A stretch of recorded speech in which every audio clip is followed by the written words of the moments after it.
He must go. He is a clear and present danger to the nation. Trump was baselessly and deliberately whipping his supporters into a frenzy. This is our capital! One after another, Democrats castigated the president for inciting an insurrection.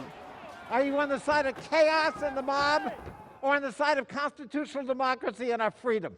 It's that simple. Not that simple, though, for Republicans, a majority who returned to the theme of Trump the target. Now it's impeachment round 2. It's always been about getting the president, no matter what.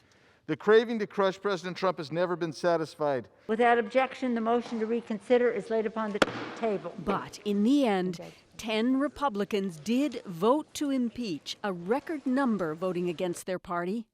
1 week ago, this hall was filled with violent rioters with lightning speed. The House has voted to impeach Donald Trump again, but his trial won't come until after he leaves the White House. And it will take many more Republicans, including perhaps a nod from Mitch McConnell, to convict and assure that Trump could never run for office again. This is what the end result is. About a year ago, Trump boasted the party loved him. He was acquitted of impeachment and nothing could stop him.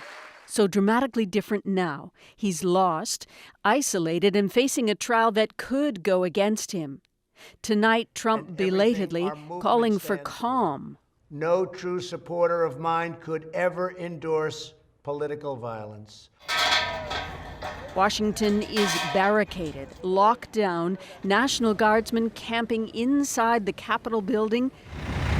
Thousands more arriving as an impeachment and an inauguration intersect.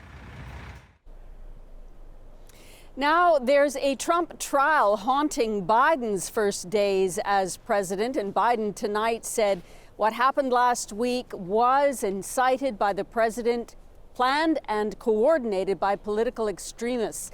Trump didn't even mention impeachment in that video, preferring to stick to his script, urging calm, knowing that he might be legally liable.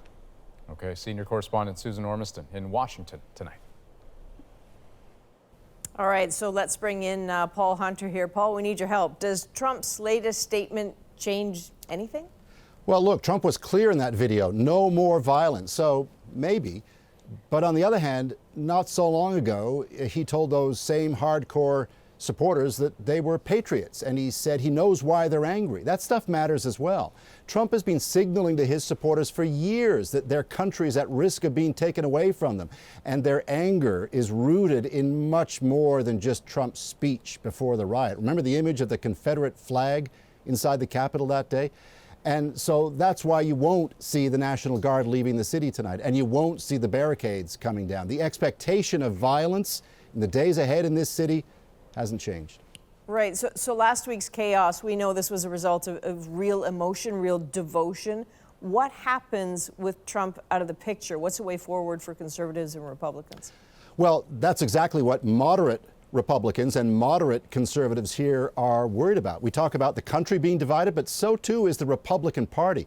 Those rioters last week were extreme Trump supporters, and by no means do they represent all Republicans. And yet there are still millions who still back Trump.